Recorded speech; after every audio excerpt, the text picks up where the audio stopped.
So I want to just talk a little bit about what they're doing and what the impact is. And let me just be clear about this. They're going in, they're trying to convince us that it's all about government efficiency. Well, who couldn't be for efficiency? We want to see efficient government, right? That sounds great. So you heard people in our community say, okay, sure. No, well, let's be clear about it, because here's what Elon Musk says or thinks about the people working in the federal government. He thinks they're lazy bureaucrats that don't contribute anything. Only billionaires like Elon Musk actually make this economy go. Forget federal employees. And then he says the people who depend on services of the federal government, you know what he called them the other day? Parasites. Parasites. Okay? How many of us depend on some form of federal government services? Raise your hand. Yeah.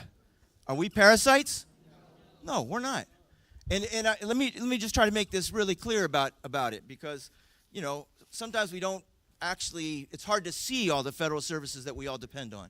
So I thought I'd just write up a little bit, just on my way here, or today, how many services I depended on.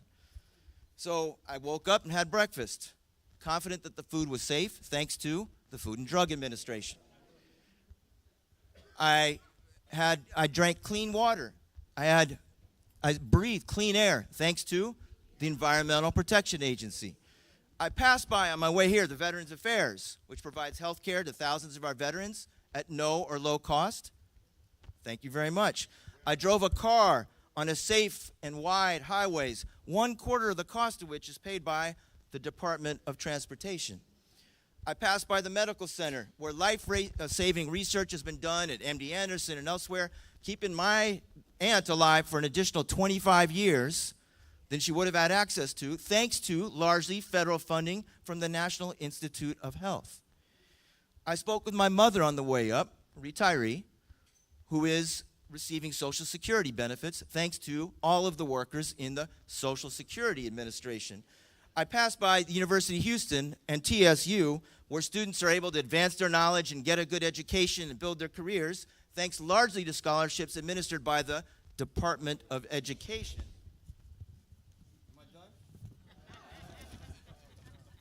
So, and you know, and my parents just last week were able to catch a plane up to Toronto. My uncle passed, and I'll be going this week to see the family.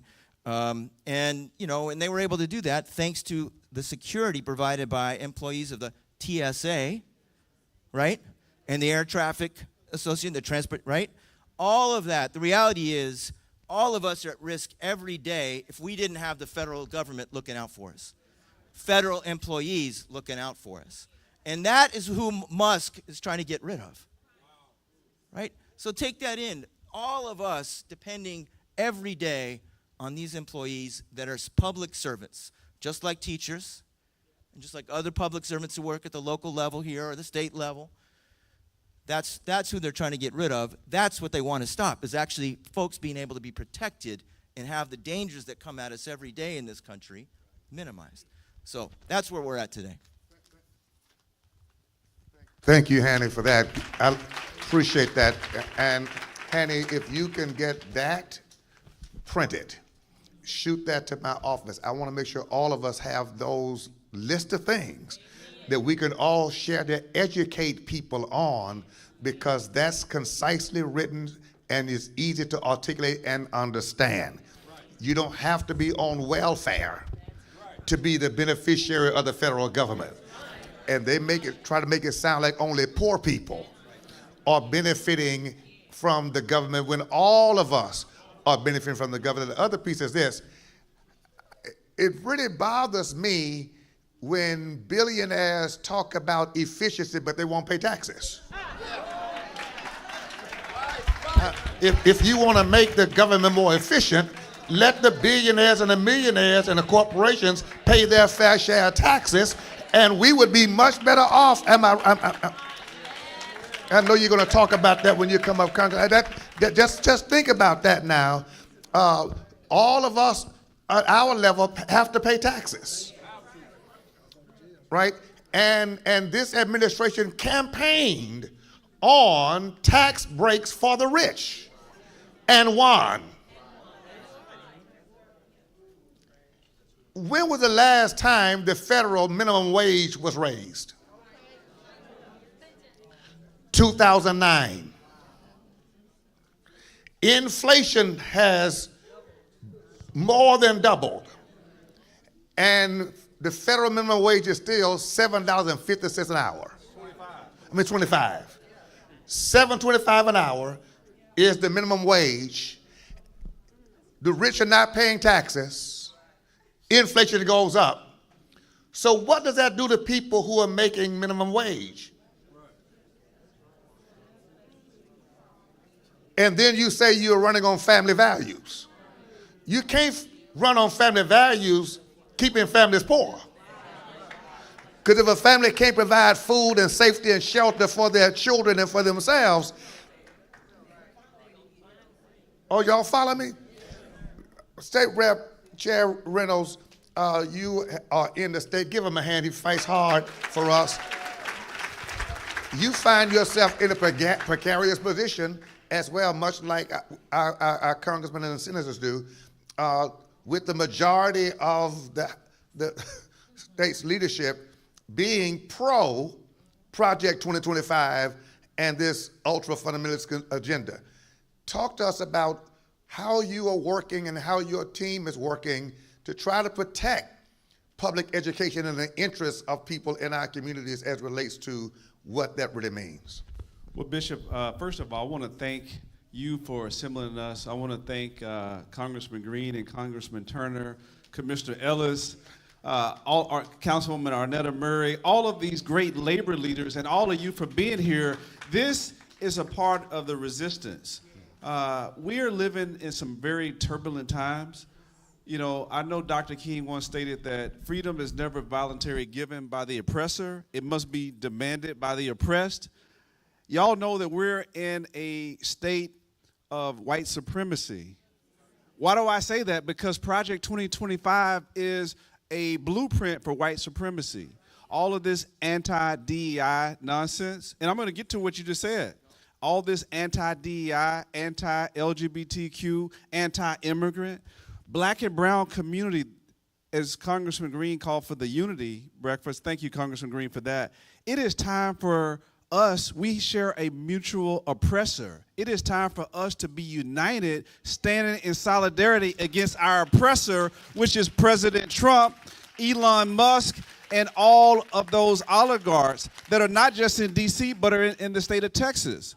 Right now in the state of Texas, they're moving with rapid speed vouchers. Vouchers is to create two classes of people, the have and the have-nots.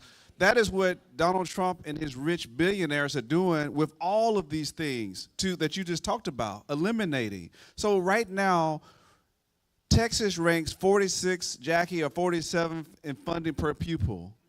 46. 46. 46. I don't think they heard me, Bishop. No, 46. No. Say this with me. Texas is the second richest state in the nation. Second richest state.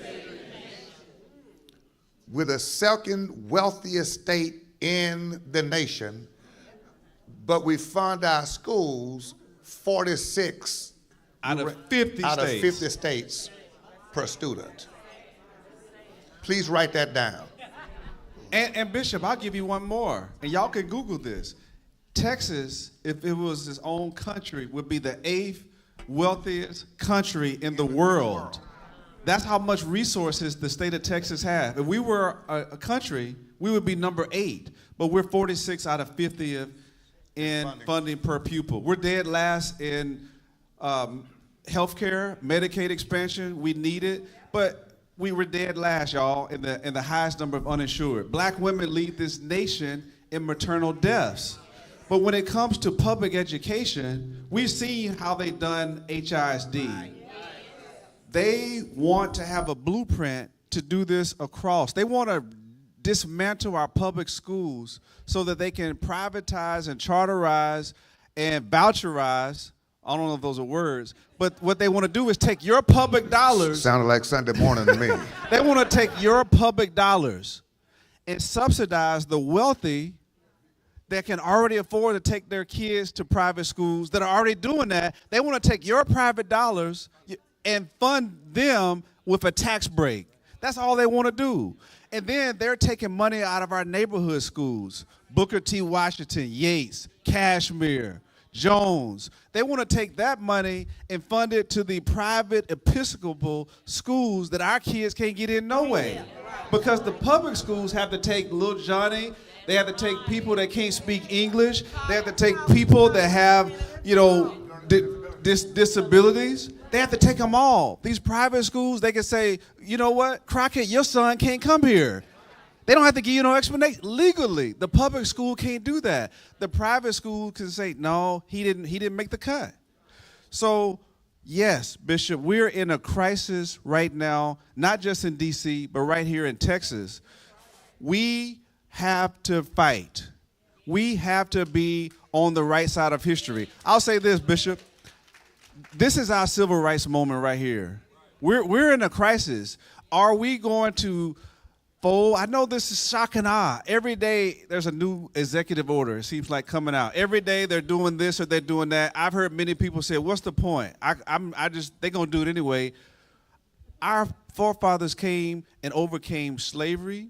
They overcame Jim Crow, and yet they still rise. If they would have quit, we wouldn't be here today.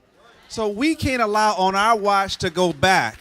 We can't allow on our watch for them to make America great again by making it white and white men dominating again. They don't like to see us in positions of authority, Commissioner Ellis. And we have to speak truth to power. We have to call it out, no matter who it is. That's not playing the race card. This anti-DEI is, when they talking about merit-based, 9 times out of 10, if a black or brown is in a position, they're double qualified. Have to be. DEI is definitely earned it, okay? So, Bishop, it is time for us to unite, and I'm so happy that we have so many people from our community here. Let's join together from the pulpit to the community to elected officials. It takes a village. It's going to take all of us working together hand in hand in solidarity, black, brown, straight, gay, all of us, in order to fight these autocrats that are trying to take our country back. And what they mean by that is blacks in the back, browns in the back, women in the back. And many of our Anglo brothers and sisters, sadly, are voting against their own interests because poor white folks they're in the same boat with us. So we need to bring all of us that share the common oppressors to the table. So I'm encouraged by everyone being here today. I'm encouraged by our great elected leadership. We need more leaders like these leaders here that are willing to be on the front line, because we get a big target on our back. They're taking notes and making political enemies out of all of us. Yes. I know we got big targets on our back. I don't know what the future holds, but I know who holds the future, Bishop. Thank you. Thank you. Thank you, Rep. Now here's what I want to make sure that you do. Write down, I'm not a parasite. Put that in your phone, write it down, because when it's going to come time to make signs, when we march, when we protest, those are the kind of messages we want to publicize. I'm not a parasite. Are y'all following me? All right, that's very, very, very important. Let's thank Congressman Turner. Let's thank Cesar Espinosa. Let's thank Hanny Khalil. Let's thank Representative Turner for being our first conversationalist. Vicki Cruz, would you come? Congressman Green, would you come, please? Jackie Anderson, would you come? Pastor Anthony Wilcox, would you come? Congressman, wherever you like to be. There we go. Thank you so very much. I'm going to let him say a word. He's not going to be on the panel. He's going to preach a sermon. Yeah, the commissioner. Yes. I want to say how significant and substantive just that first round of the conversation was. Can we give these individuals another hand for me, please? Another one of my church members is here. He rides his bike to church most of the time, and he rides his bike from his home, and it's not around the corner, but he rides to church and sits in the worship, and he rides home. And our county commissioner for Harris County Precinct 1, he has a pressing engagement, but I want to have him to have a word before he has to skip out. Can you welcome our County Commissioner Rodney Ellis? Giving honor to God and my pastor, I will be brief. I know you don't believe it, but I am going to be brief. Now, Pastor, I want you to know this is my second church service this morning. I went to Wheeler Avenue, but they wouldn't let me wear my spandex. So I got there late and I tipped out early. But it was a good service. I was just thinking, as you all went through a great discussion a little earlier, all of those things that they were talking about, Bishop and every one of the panelists, election was going on, and the man said what he was going to do. You had black men angry because she was a woman. You had our Palestinian friends angry because they thought that the Democrats didn't do enough. You had white men angry because white women were getting stuff, everybody. He said it. This is the most challenging time we've had in my lifetime. Now, maybe it was this bad in 1954, but I was born then. It may have been that bad, but I didn't know it. But it is, Congressman Turner, Congressman Green, it's challenging. You know, I saw a poster the other day, we put it up on a mural. Students, when they were marching at Texas Southern University, integrate this city, they said, this is not 1927, this is 1968. But that's what we're going through.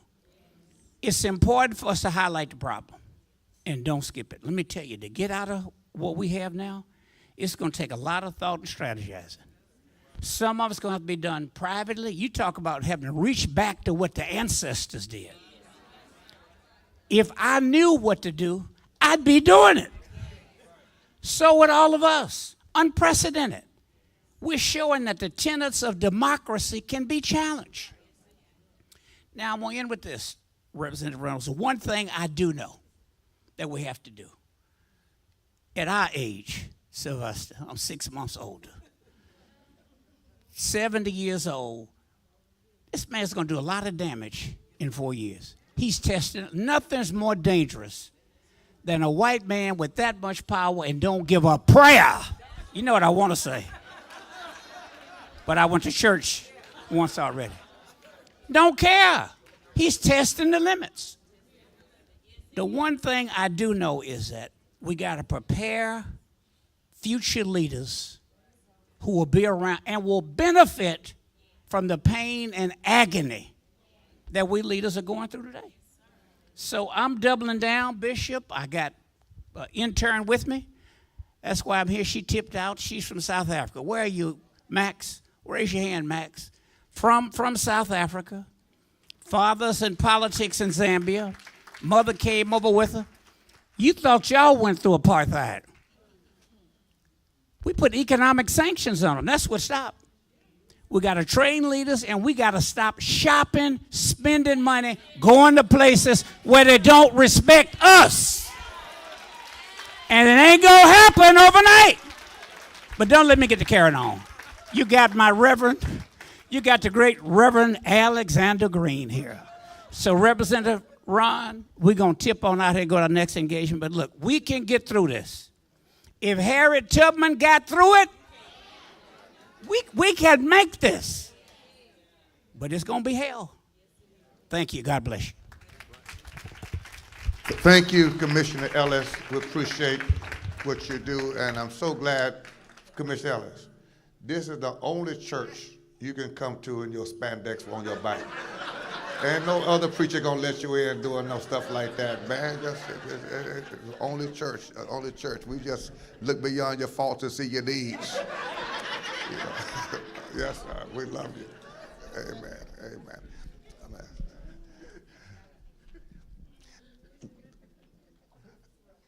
I want to zero in on a couple of things, Congressman Green. You and I talk a lot about what's happening, and you're so insightful and prudent. Can you talk about, for us, what the climate is like now versus what it was in Washington, D.C.? And you've been there now how many years in the Congress? Since '05. Since '05. Give him a hand.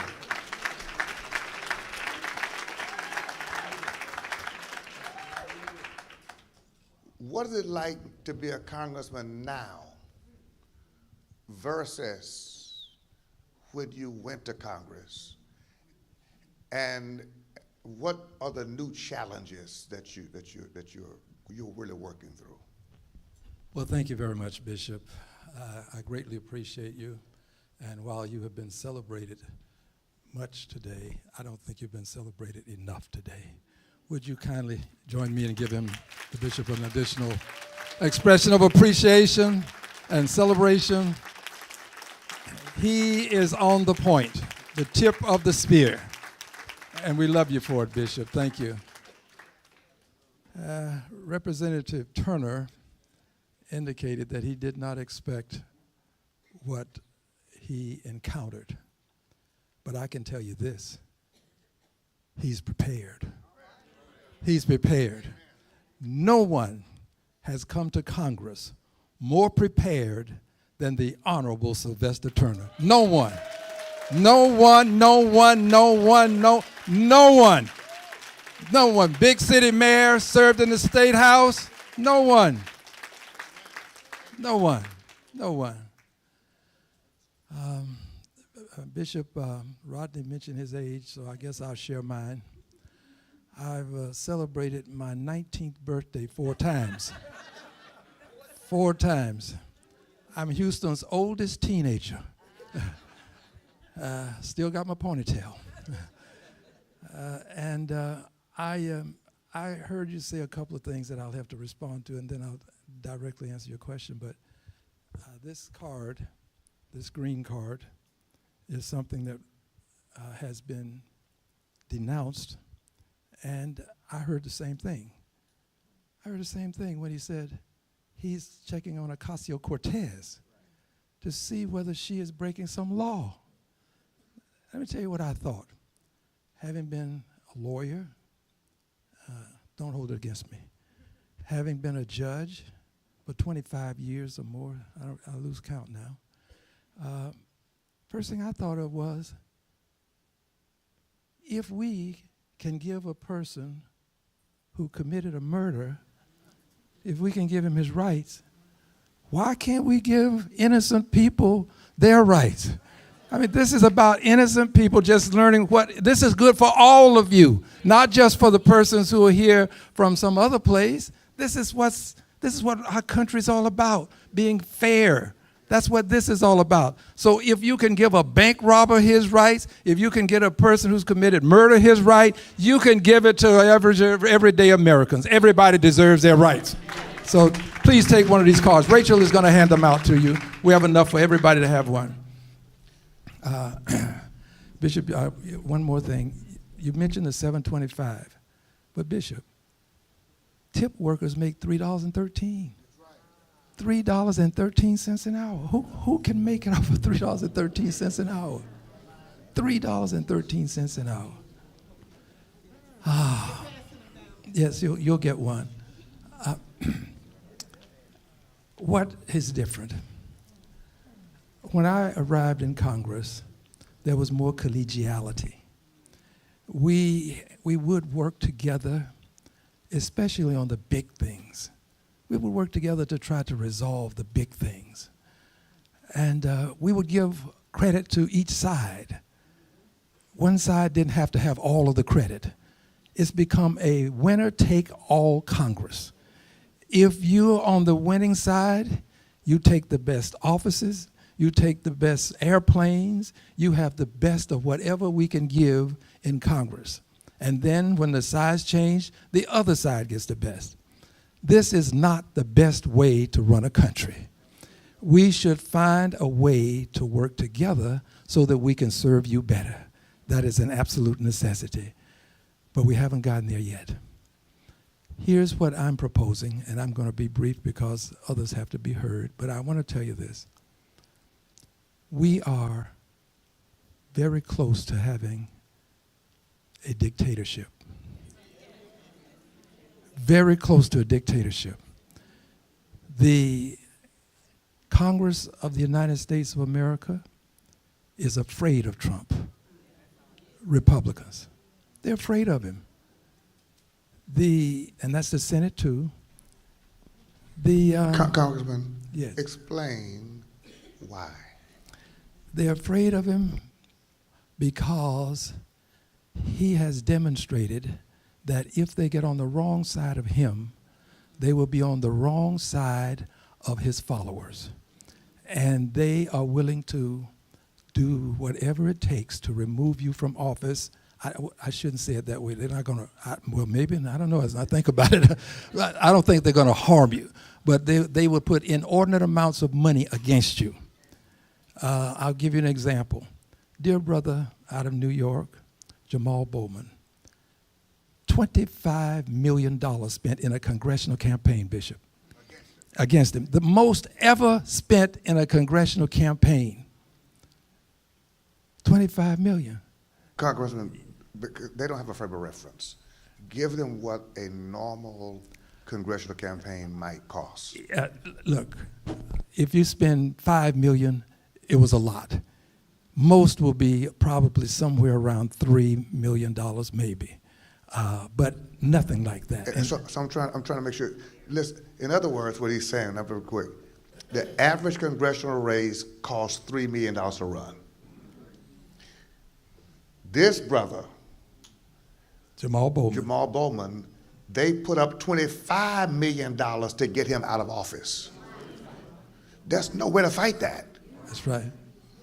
That's how serious they are about you getting on the wrong side of this administration. And when you talk about parasites, Elon Musk makes billions of dollars from the federal government.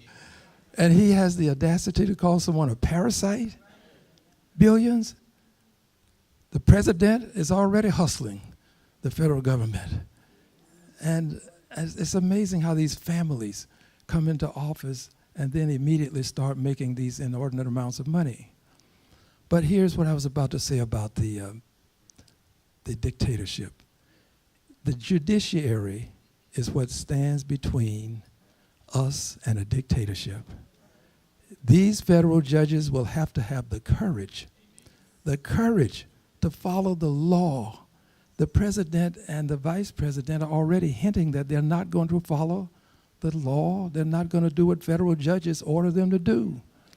If they decide to do that, we will then have a dictatorship because one man will make the decisions.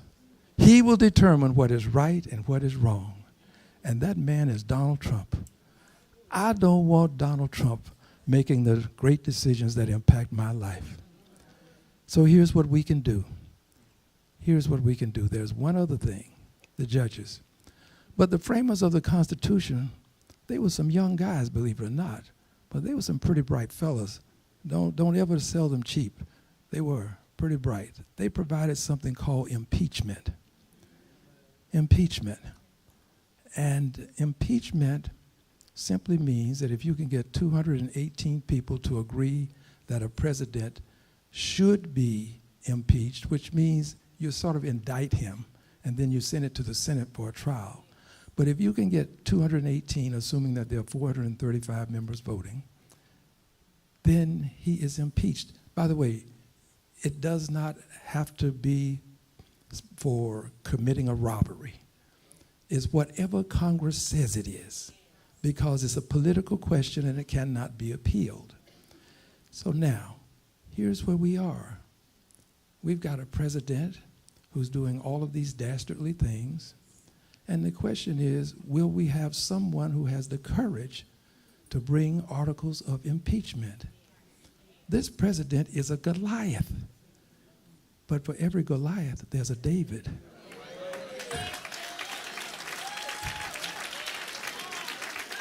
There's a David. The question is, do you have the courage to be the David, to say that if you are hiring people who will say, I was a racist before it was cool to be a racist. Look, this man admits he's a racist. He resigned and they brought him back. They brought him back. Now, others may not agree with me, but I think that's an impeachable offense, and I see no reason why we can't have impeachment brought before the House of Representatives for a man who says he's a racist and is working for the federal government, making decisions about our lives, looking into our private lives. No, that is impeachable. Now we just find out whether other members of Congress agree. And then you'll know what you have to do come next election. Because we've got 213 Democrats. Is it 213 or 2? It takes 3 Democrats. 3 from 18 leaves 15. Okay, so we got 215 Democrats. If 215 Democrats will vote and 3 Republicans will vote to impeach, he is impeached. He is impeached. Now, it doesn't mean that he's going to be thrown out, but it does mean that he'll be scarred and stained with that for the rest of his life, and he should be. So here's what I want you to do. I'm going to bring signs that say impeach Trump to the rally. Impeach Trump. So when I say impeach, you say Trump. Impeach, Trump. Impeach, Trump. Impeach, Trump. When? When? Impeach. Impeach Trump for all that he's done, and I'm going to be prepared to impeach him for what he might do, because I'm going to be the David that he will forever remember in the Congress of the United States of America. Thank you, dear brother and sister.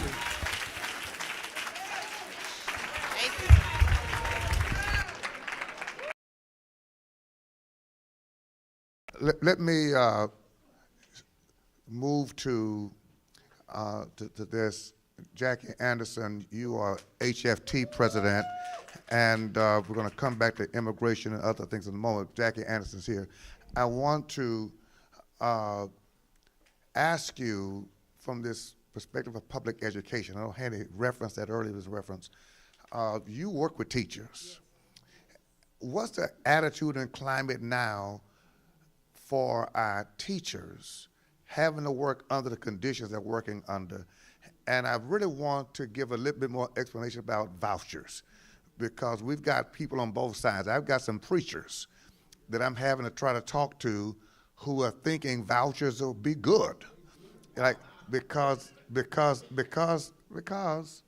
language is school choice, and they make a real argument that unless you really are able to decipher through it, it can be sellable. So we don't want to get upset with people because they are misled. We want to be righteously resistant and give them adequate information to enlighten. Jackie Anderson, thank you for being here. Thank you, Bishop Dixon, and I want to thank everyone who is here today.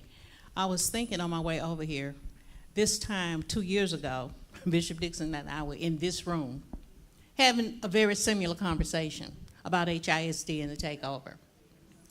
I said at that time, the best way to keep a man a slave is to keep him unlearned. When Mike Miles, the TEA, when he was sent by the TEA to take over HISD, the first thing he did was remove all the books from the libraries. So if children can't read, there's already a stigma placed on the rest of their lives. If you cannot read, you cannot do anything effectively. That was red flag number one. He went on to create a culture of fear and intimidation. If you dared speak out and to say it to him, that my children are not learning from these scripted lessons, and you're telling me this is what I need to do to teach them by reading scripts, you were terminated. We lost over 1,500 teachers in HISD. We lost a total of 5,000 employees across the district because anyone who dared say anything against him was let go, period. And I said, this reminds me of Project 2025. It was already alive and well in HISD, and it still is today. That was the middle ground. They are trying to create a culture of fear and intimidation, to create a subservient group of individuals who do not think, who do as they're told, to serve the latte.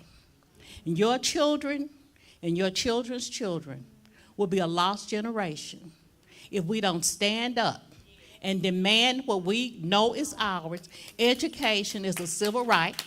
If we don't stand up and demand that, we will have children who will be unable to hold down any job, any professional job, for the next 30 years. He keeps talking about his destination 2035. It will be 2045 before any of our children, children of color, will be able to get out and go to work and hold down a professional job. Anything that's making over 6 figures, they will be, now, and don't get me wrong, it's nothing wrong with people working in hotels, and it's nothing wrong with that. I stay in hotels all the time, and I appreciate it. I tip them every day. I have my tip laid out every day, and I make sure if I see them, I'm very content, because there's nothing wrong with that. It's honest work. But if it's not your choice to do that, that's the difference. But they want it to be where, when he said black jobs, they're taking the black jobs. He means it's out. They're taking our jobs. He wants us back in the cotton field. We said this. And he said what he was going to do. Now, let me tell you, we're not going to worry about that because we may have been confused. We may have misunderstood and unbelieved, didn't believe that that's what he was going to do. But it's not too late to correct the ship. It's not too late to turn it around. You got to stand up and fight for what is yours. I talked to Bishop Dixon. We have been on this fight a long time with HISD and other things, but my primary, I work for the Houston Federation of Teachers, and we have 6,000 teachers that I am responsible to and hear from each and every day. So the climate in HISD is horrible. It's horrible. There's a teacher right there. It's one of fear and intimidation, like I said. People need to understand what happens to that teacher trickles down to the student. The teacher's working conditions, the student's learning condition, they're one and the same. People will have you believe that parents are against teachers and teachers are against parents. That's not true. That is not true. We all work together because we know we have to be united in order to help and educate our children, okay? Bishop Dixon telling me to be quiet. No, I'm not. But I want to touch on this voucher situation because we need to understand that, and help me, Jackie, if I need assist on this, or Congressman. So let's say that it costs $25,000 to go to a private school. Right. Say $25,000. All right. $25,000 is the tuition. Say tuition. Now that's not all the other expenses that comes along with private school, because that's just the tuition. That's probably a $40,000 a year investment. Come on, say 40 grand. All right. And if the voucher is $8,000, all right, then that means $15,000, 8 plus 15 gets you to, oh, you follow me? So now, if you gave the average parent $8,000, they don't have the rest to make up the tuition and all that it costs to go to private school. Oh, you follow me? All right, so that means that that is not for the poor working families who are barely making it now. All right, the private school is not normally in our neighborhoods. You've got to drive them. There's a whole lot that goes with that. Transportation is not included. So that means that the vouchers really are not for us. So they're going to voucherize that system, and that 8,000 goes to people who don't need it. So it's giving them a price break. Are you following me? And it's depleting our schools of those people who can afford to go someplace else. Which means now that you are decreasing our student population. When you decrease student population, what happens? You lose funding. The school goes down, and then they will what? Close the schools. And now the school is closed. That leaves what? Land, real estate in urban communities available to be what? Sold. Who's going to buy all that land? People with money, normally developers. And that leads to further what? Gentrification. And now you've made the rich richer. And you've depleted the quality of education. Because watch this, when they get their kids out of schools, that means they can invest less in them. Please catch that on the way home. So, Congressman, please. There's also choice involved in this. School choice. This started in 1955 with Yes. Nobel laureate Milton Friedman. He concluded after the Brown decision that we can maintain segregation if we give the money to the families, to the children, and let them have the choice of schools to go to private schools. So he's privatizing the entire public school system. And in one or two states, they actually tried to do it, but the Supreme Court stopped them. So now, but what does this do? It means that if you've got choice, and you can take your money wherever you want to take it, we're going to resegregate society. This will lead to the resegregation of society. I lived in a segregated society. I went to the back door. I sat in the balcony of the movie only, back of the bus. And when my uncles were locked up, it was in the bottom of the jail. Friends, we can't go back to that. We can't go back. Wow. Congressman, you said that they would have privatized them then, but the Supreme Court stopped it. Stopped it. This Supreme Court. Okay. Thank you for that insight, Congressman. All right. Let me speak to Ms. Vicki Cruz. Dr. Vicki Cruz is a minister, and she is a community activist worker. She founded an organization called Mission One USA, and she's a chaplain for LULAC District 18. Thank you all. I'm going to go ahead and stand for this one. Thank you, Congressman.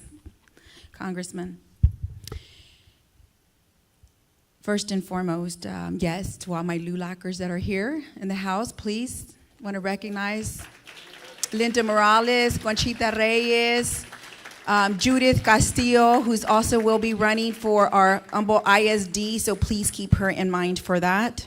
We need to really, stick together and empower our people. Mission One USA exists to bring the unity in the community for many years, 25 years, going into the community, watching the underserved. The lack of resources that are out there, the lack of community that we have it's been going on for many years. Mission One USA is for the unity in the community for all, and it stands for, and was founded under John 3:16. for he died for the world. That's it, John 3:16, that's right. I can hear it now. You know, we've got to rise and identify the stick of who we are. Kingdom-minded people. We know that the enemy is here to lie, to kill, to steal, and to destroy. There's a plan and there's a mission. Yes, I'm a Latina, and a Latina, we hit a lot of piñatas. This is the time where we're going to have to pick up our sticks and to hit the piñata every which way to get that candy out. As a little girl, I was learned to hit that piñata. And we're in the season now more than ever as kingdom builders. See, I'm a veteran and a daughter of a veteran. I served as a wife of a veteran and a mother of a veteran. And to all my veteran and veteran family members, I salute you. The name United States has to stand now and forevermore. And one thing, my sisters talked about the children, where we've got to teach resilience to our children. Many talk about and they want to blame the fact that God was taken away from home. From the schools. Why our schools are the way they are. But you see, God should be taught at home. And parents, all parents held accountable. We have so many issues, Bishop, going on. And we talked about how fear is trying to get instilled way before COVID. Our little ones scared. I had some little ones scared. I took them out on a field trip, Bishop. They didn't want to go out, as Brother Sessep talked about. You were trying to take kids on a field trip, Yes, sir. and they're afraid to go. Afraid to go. My parents are afraid to send their babies out because they're afraid that they're going to be deported. It's an issue. Just on a field trip on a Saturday. So I prayed and I told God, what do we do, Bishop? To create a solution that would be greater. And he said to me that it's the children. And it's the children that we need to place our focus on. So Hero is a student program that was developed under Mission One USA. And it was founded during the time of COVID. Right now, we have children that are suiciding. The number 2. So while in the midst of what we're going through right now, there are kids right now considering suicide, y'all. I understand that there's so many issues. But as we talked about, this is a time now that we have to stick together more than ever and think kingdom-minded. Because in the kingdom, we will not take this brown skin. We're not taking our voter registration card. We are not taking anything with us. This rises above, and we need to execute and execute now. We're not taking the land. We're not taking anything. And it is so sad that people everywhere are so deceived. And I'm thinking, why? Why, Bishop? We need to think about all of us. We need to think about our children. So please, I know that we're going to move, but as Bishop said, yes, you know, I am the district chaplain for LULAC. And my prayer is that we as Latinos will stick up stronger because we have to. Because this is a fight for innocent people that came into this land because they were sold or placed the carrots to come into a land. And now, my concern is going to be deeper, that we need to really work and work faster. Because God knows if they send them back, if they're really going back, the These are the things that we have to think about because these are lives. These are lives, and we got to think about the life. We got to think about the children that are being hurt. All children.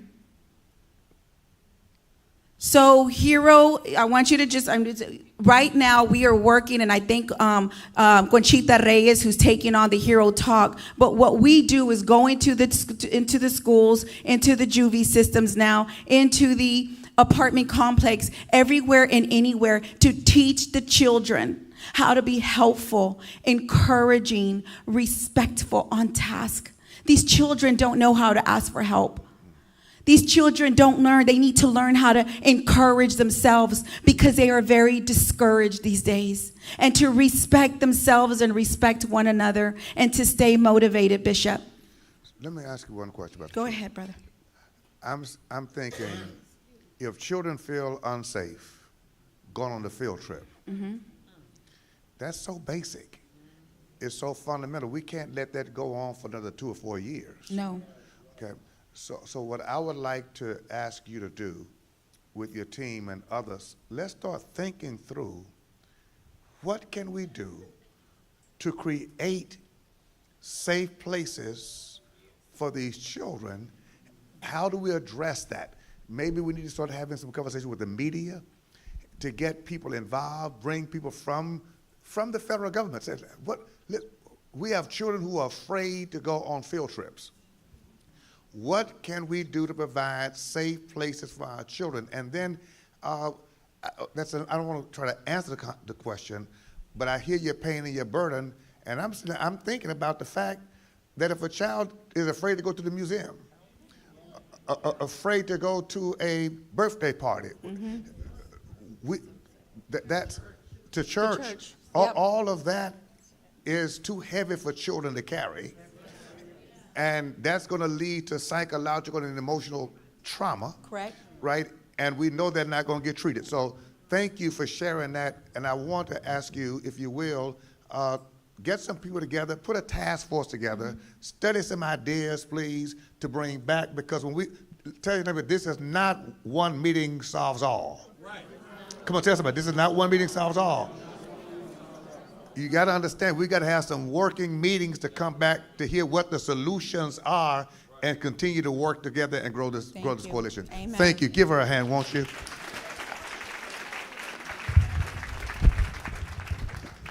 I want to talk to Pastor Wilcox, and then we're going to open it up for some others to have questions and comments, and then we're going to wrap up.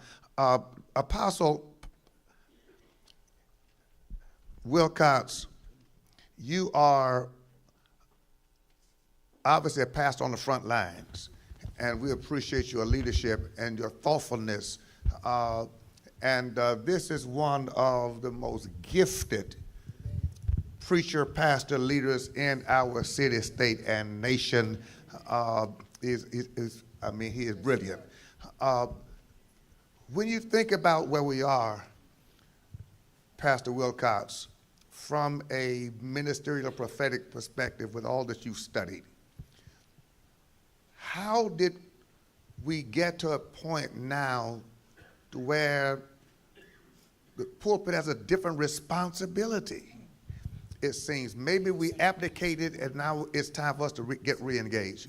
Talk to us about what you think the church's role should be in the crisis that we're in, working collaboratively with all of us. Thank you, Bishop Dixon, for decades of friendship. I'm honored to be on the platform with these distinguished personalities. Let me begin by saying, as a spiritual leader,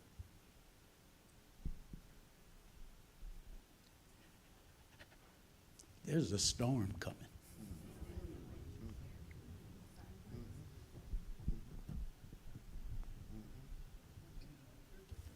There's a storm coming.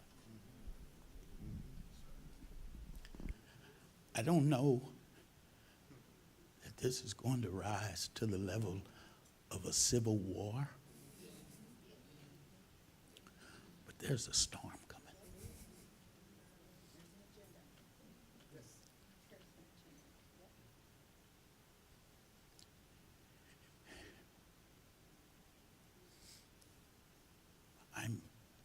involved in a book club, and we're reading Eric Foner's book entitled Reconstruction. And if you go back and read this work, it will draw tears from your eyes how they treated people of color. So I want to say first, there's a storm coming. Secondly,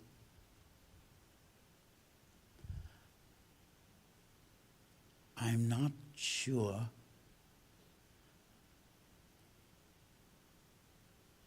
that the generation behind me, I'm 65. I'm not sure that the generation behind me understands that if we're going to survive, it's going to involve some pain. It's going to involve some sacrifice. I was in the barber shop 2 weeks ago and heard a young man say, a black young man, maybe in his early 40s, children. He said to me, not to me, but to 3 or 4 of us in the chair, 4 or 5, waiting. He said, Bishop Dixon, I heard what they said about Trump. I've heard what they said about Trump. But if in 4 years my bank account is better than it was,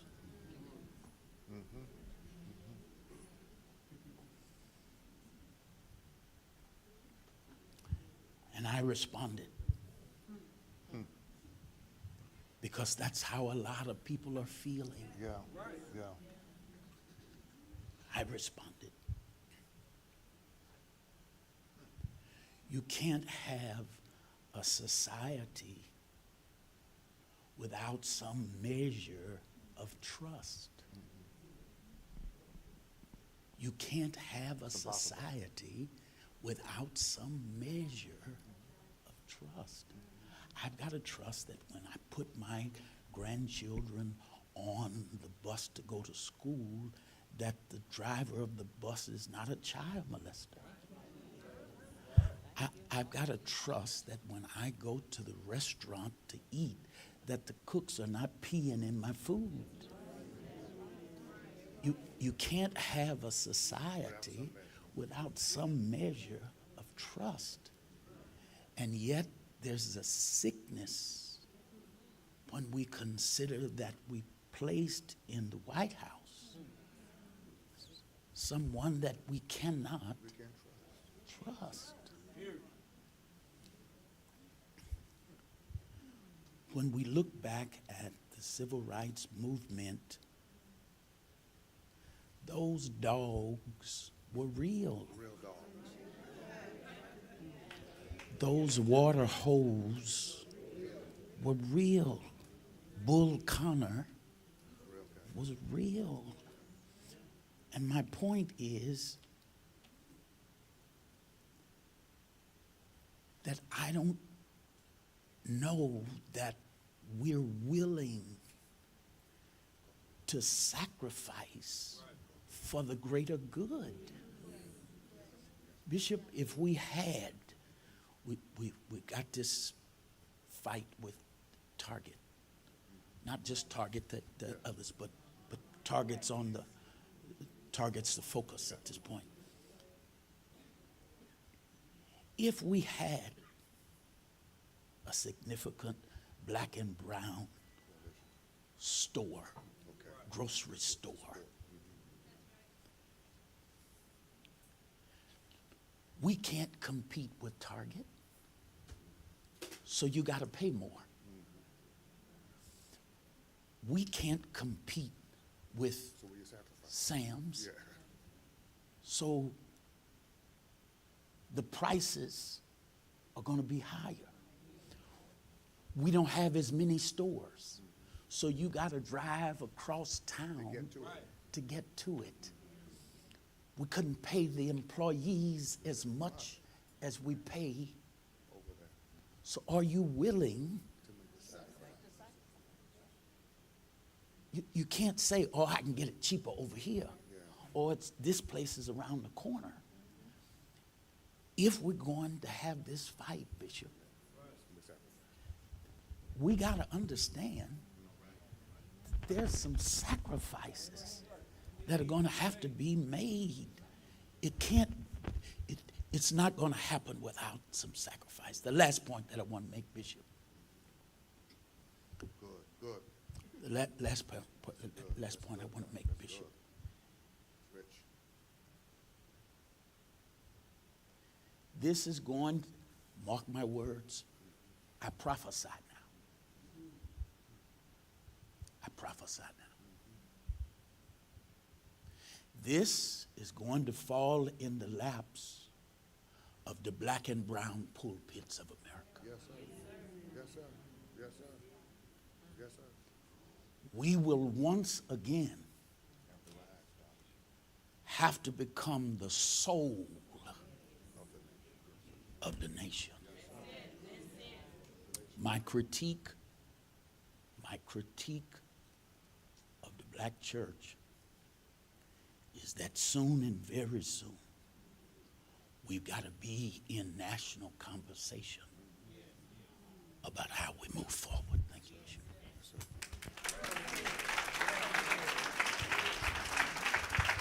Let me say this, and we're going to have a few. Pastor, you were with me Friday. Was it Friday night I preached? Friday night or Thursday night? Pastor Nickerson was there. I think you would recall that I opened my message talking about this is real. If you were there, that this is as real as those dogs and the water hoses. As real. This is not artificial. This is not Hollywood. This is not a movie. This is not a video on TikTok.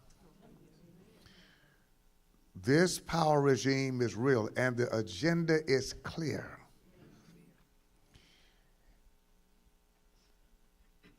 You will hear me say this for the 1,000th time if this is 999. There were only a few laws between us and the plantation.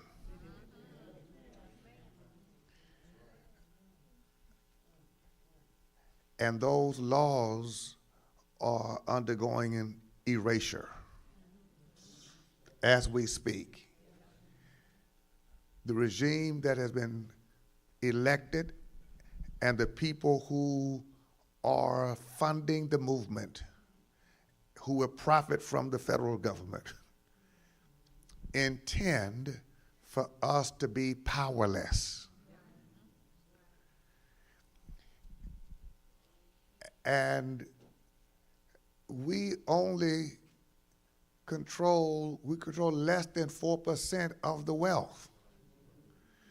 We haven't made great strides. We made symbolic progress. We have not made much measurable progress. Will you say money answers all things? That's what your Bible says that now. The top 1% control more wealth than the bottom 50% together. And they're saying but you have too much. The dictatorship is real. The oligarchy is real. The democracy is being dismantled. That's for real. And Trump said out loud, you won't have to reelect me again. Who heard that? The intention is to change the Constitution. When you control the Supreme Court, you control the Senate, you control the House, they intend to undo democracy. We never thought we'd be here. To Pastor Wilcox's point, in the book I wrote, If God Was So Good, Why Blacks Doing So Bad, I opened the introduction, talks about the great storm that hit Galveston in 1900. Have you ever read that story? It destroyed, Galveston was the lead city in Texas, not Houston. Not Houston. But the meteorologists got the word from the National Weather Center that the storm was coming and refused to report it. And he refused to report it because the elite ruling class of Galveston had made a commitment they would never advertise that Galveston could be destroyed by a hurricane because that would hurt business investment. So the meteorologist built his house high.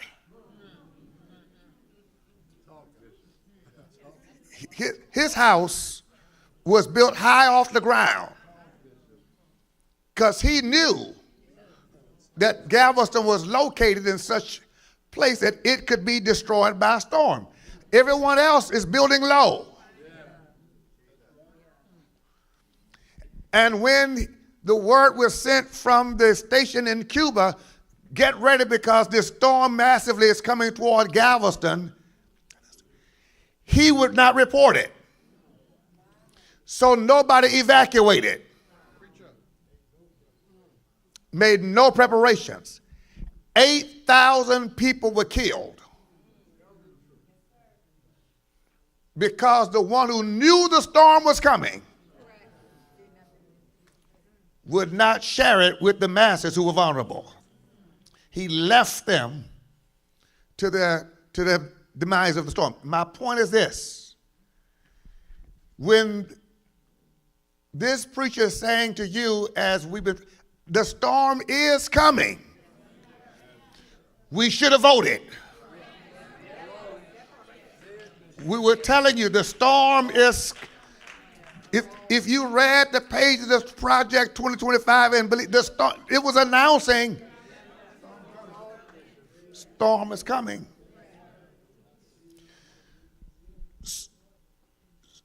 Now the question becomes, are we storm ready?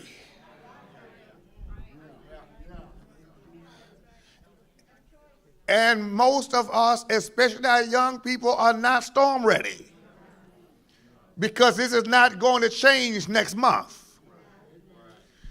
It looks like it may probably will get worse before it gets better. All right, now, let me hurry.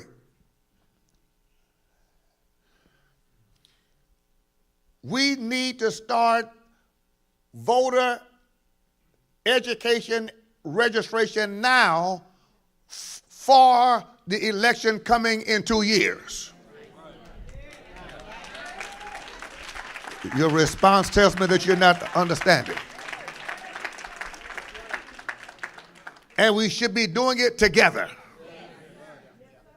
Now is the time to unify around voter registration, voter education, and prepare for voter mobilization 2 years from now to change the population demographics of the House and the Senate. That's why he says, note that now.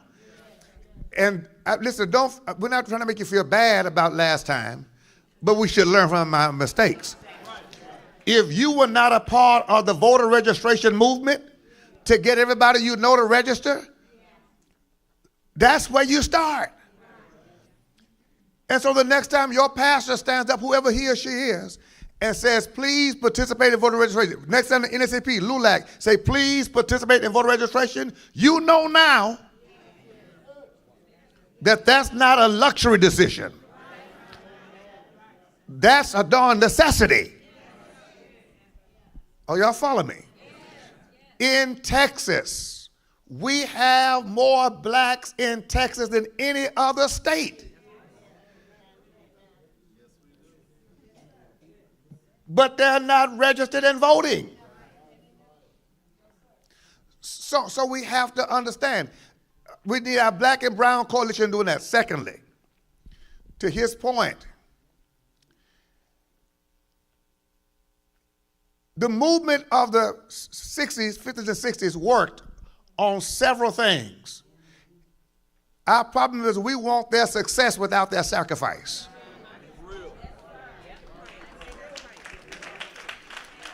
Will you please tell your neighbor, we cannot have their success unless we emulate their sacrifice. Because they hate us as much as they were hated.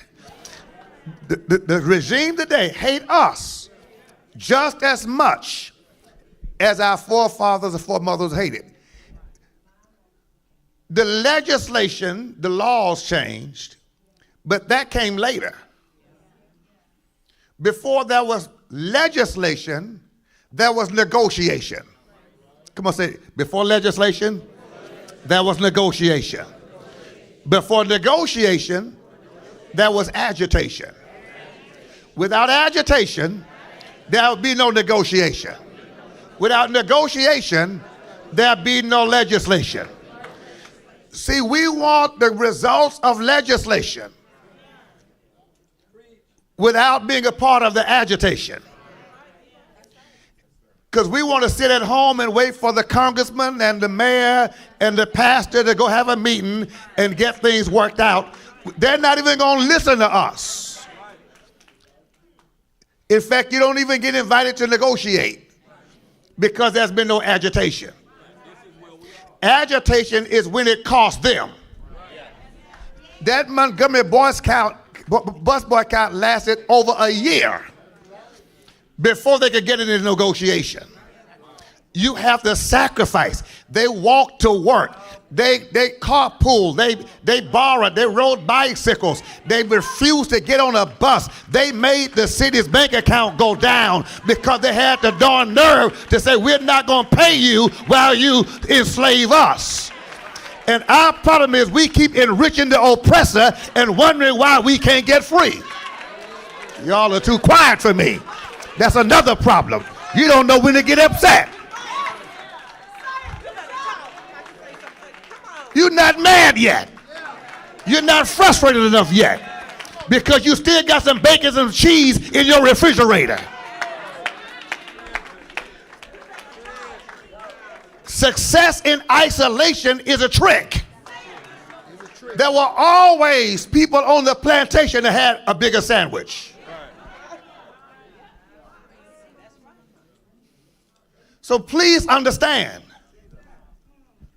you can't get legislation right without negotiation. And the leverage for negotiation is based on the level of agitation. Their hearts never changed. Laws changed by necessity. The need was the impact on the economy. So if you can't stop shopping at Target, if you can't stop shopping at Walmart, if you can't change banks, what has Bank of America said about this? Tell your neighbor, we better ask them. No, come on, say we had to ask them. We got to ask them, where do you stand on this? We got a list of banks here. What's your stance on DEI? What's your stance on public education?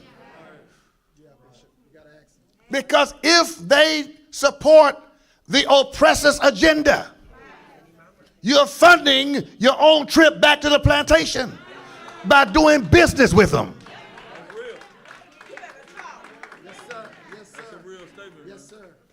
I'm going to keep it real with you. It's very important. I'm done. I want to say this because we're going to give you one assignment for an action item that's next, because we're going to do this a layer at a time. Okay. Come on, say it's education. That's why we're having this conversation. We're going to have many more. But then from education, we got to move to agitation. We would still have HISD if we had 20,000 people marching back then. We could barely get 200 or 300 of y'all to show up. There was not enough agitation to give us leverage for negotiation, so they ignored us and took the school district. Right. There go that sacrifice. Yes, sir. Yes, sir. We got to show up. They punked us because they count well. They said no, they're not showing up at the rally. They still going to Papa Do's and eating out and going to parties and dancing and looking cute, and so they're not bothered about their schools. Those leaders don't have the following of the community,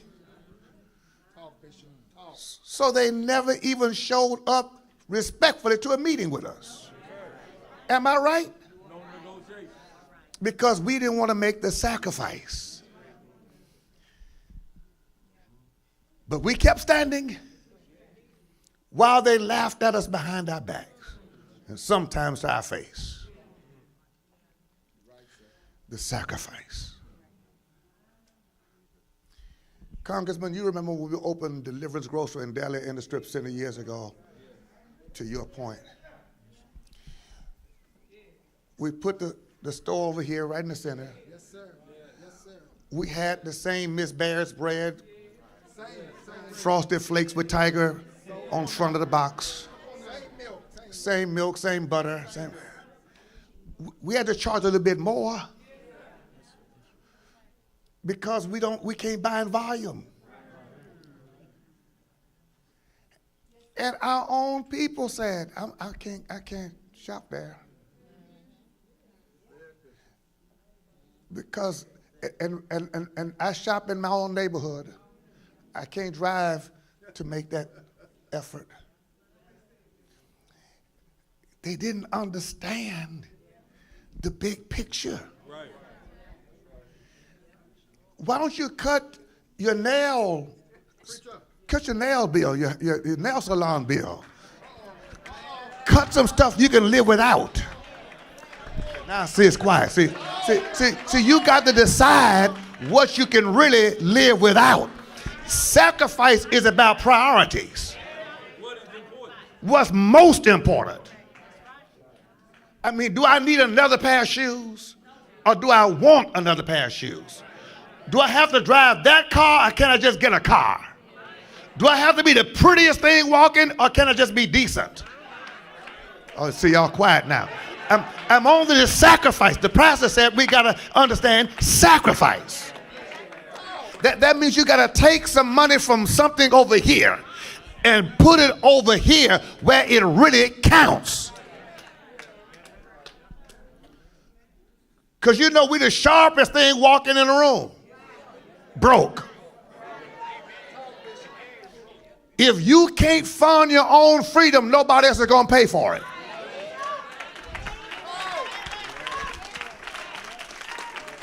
Anybody here want to be free for real? Will you tell that person with their hand up, you got to pay for it yourself? Nobody else is going to fund your freedom. You've got to pay for your own freedom because nobody else wants to see you free.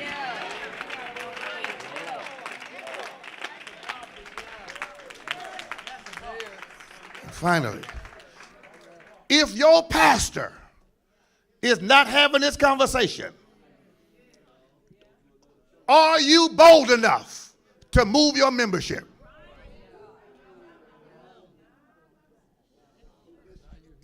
If your elected official is not having this conversation, are you bold enough not to vote for him?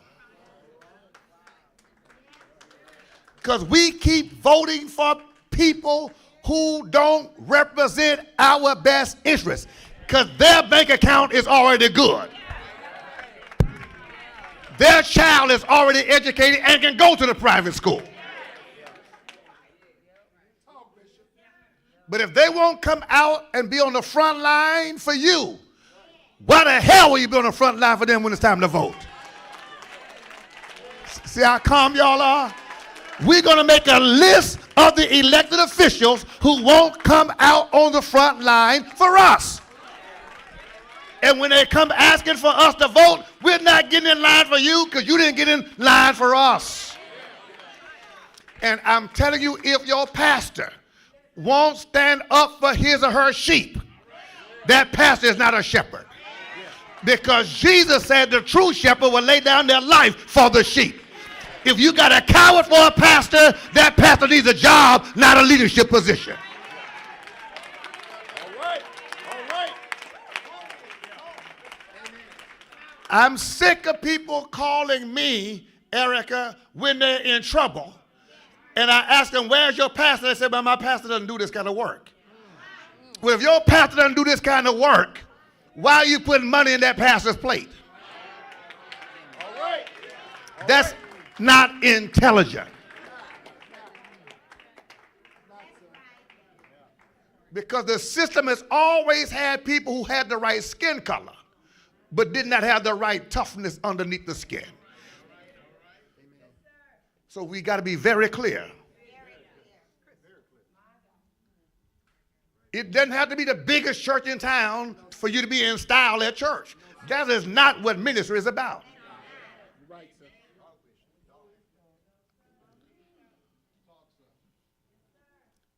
It's either a battleship or it's a cruise ship. And cruise ships don't fight battles.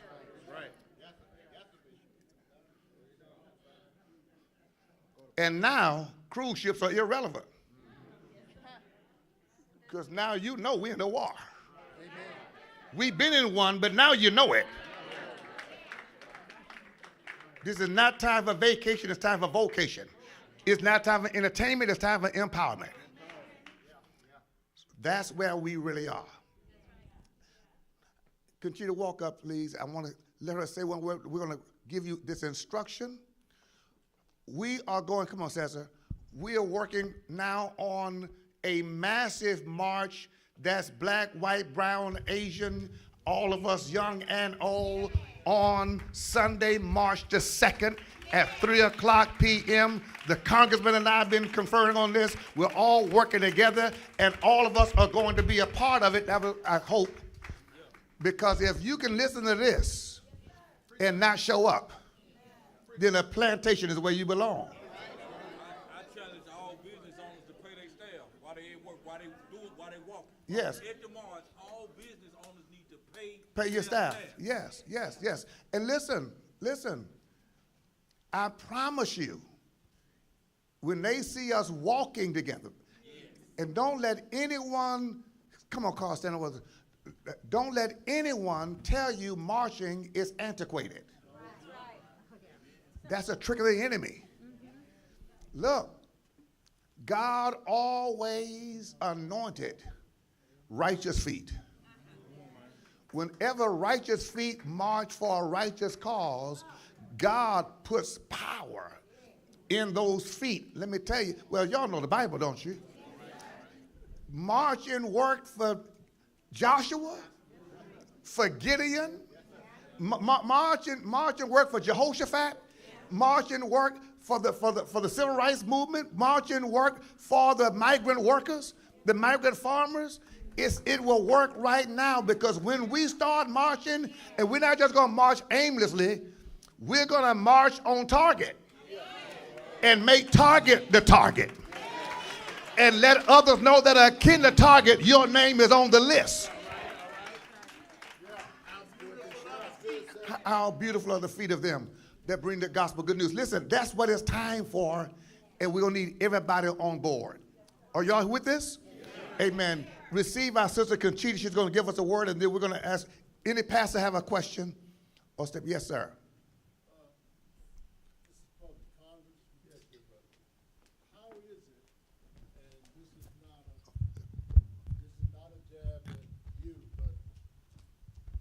How is it that this man, without any restraints, is able to do what he do, and he's a 34-count felon? How is that? Because if we're going to let a felon run the country, why not restore voting rights for the felons in prison, which we make up a large percentage of? I'm asking that. And they put him in there. It just don't work for me.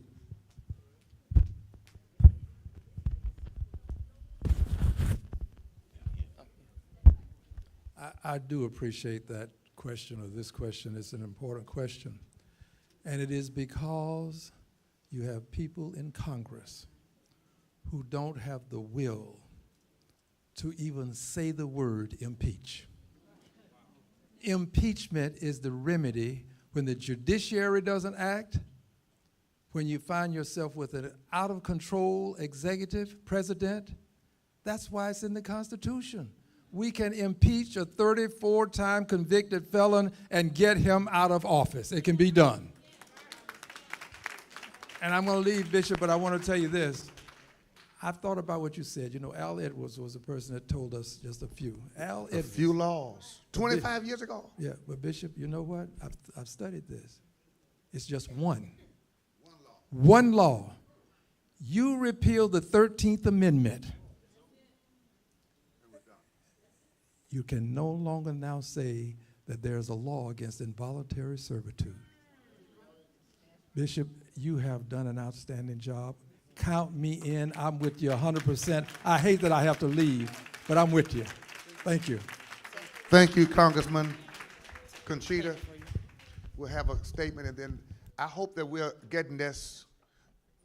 Yes. I just wanted to remind y'all, my family is like 5th generation of Houstonians. My grandfather was actually born in 1926 here in Houston, baptized at Our Lady of Guadalupe in 1926. His parents were migrant workers, and at that time, you could come in and out because you were needed, right? So they developed their home, they developed their family. No one ever said, hey, you have to go the right way, you have to come into the United States the right way. It was just a way of life. They deported my grandfather at 7 years old in 1933. He didn't come back to the United States until his 20s, when he already had a family. He had my grandmother, my mom, my aunt, my uncle. He had 6 more here in the United States, but the fact is that he didn't get his birth certificate until 1949. He was born in 1926. To this day, well, let me take that back. In October 23, when he passed away, my aunt opened his wallet, and he still had his birth certificate there. From the time he came to the United States to the day he died, he carried his birth certificate to show proof that he was a U.S. citizen. That's what's happening now. We are going to seminars almost every day, teaching our immigrants, our undocumented, and our documented, and me, that we have to now carry our passport, our birth certificate, some kind of ID with a picture. We're teaching them how to state the statement, their rights, from behind doors, only addressed with the window. We are teaching parents to make a plan and tell your kids what to do if they get deported, who to go to, your tia, your tío, your aunt, your uncle, your friend. We are teaching teachers and school systems that if their parents are deported, that the second person you call is an aunt or uncle because we don't want them in the CPS system. Do y'all realize that? Do y'all realize that this is now what we're having to teach our kids, our teachers? No more mass shooting. Now it's deportations. They're stressed as it is because now they were going to take a bullet. Now they're taking the feds. They're taking on the feds, the counselors, the school system. They're taking on the feds. These businesses are taking on the feds. There was a gentleman that had produce, and every day he says, that is gone, that goes to the market, goes to the restaurants. It was sitting there a whole day. No one's going to restaurants. No one's going to these grocery stores. In Conroe, forget it. They don't go grocery shopping at all. I was told by an appointed, elected official that is only going to get worse because they're threatening the local level that they would take away their affordable housing, they would take away their Head Start, they're going to take away all this funding if they don't help them increase the deportation from 1,000 a day to 5,000. And they expect that to be by the summer of this year. They're already going after him. They have already tried to go after him. They sued him. And Fiel, the organizations, there were several nonprofit organizations were helping, assisting immigrants because once again, there is no right path. Let me just tell you, some of us go to the notary because we're told, oh, just go to the notary. Someone notarized and everything, you'll have your documentations. Or go to this attorney. Oh, you should have filed your green card. Oh, you should have filed this form. Or you should have. I had friends that were like, why don't y'all go the right way? Excuse me, you're from India, 1968. You had the right passage. Engineers and doctors. Your dad was a doctor. Fast pass. We don't get taught that in our history books because it was purposely exempt out. My dad used to make me read the history book, and he would close it, and he goes, now let me tell you what really happened. And that's why I'm here today. And that's why I was with Fiel, Cesar, and that's why I was with Bishop Dixon last Friday. And I was circling around, and I was calling elected officials, and I was like, what are y'all doing? This is a rally. And you have HPD helicopter, you had high water rescue, you had HPD vans, and they were like, we're preparing. We're preparing. That's our local government. So we heard the state, we heard the government, the federal government, the local. It's only going to get worse. No more schools. Kids are not going to go to school. Y'all heard that they were scared of field trips? They're scared to go to school. Because if they get deported, the kids stay behind, they go to CPS. That's human trafficking, by the way.